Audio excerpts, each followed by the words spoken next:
رضی اللہ تعالی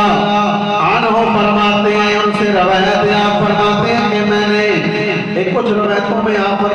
نے بیٹے کا نام یعنی حمزہ حسن کا نام حمزہ رکھا اور جو ہے حسین کا نام جعفر رکھا۔ تو نبی پاک صلی اللہ علیہ وآلہ وسلم نے ان شہزادوں کے نام بدل کر ایک کا نام حسن رکھا اور ایک کا نام حسین رکھا، اور فرمایا یہ جو حسن حسین دونوں نام ہیں یہ دنیا کے نام نہیں بلکہ جنت سے لائے گئے نام ہیں، یہ جنت کے نام ہیں حسن اور حسین کے جو نام ہیں۔ دوسری روایت میں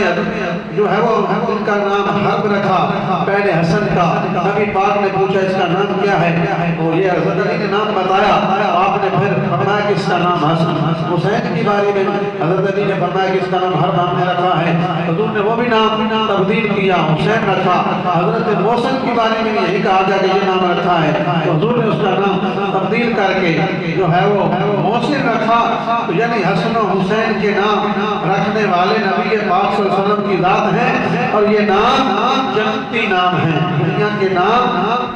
نہیں ہیں۔ وہ حضرت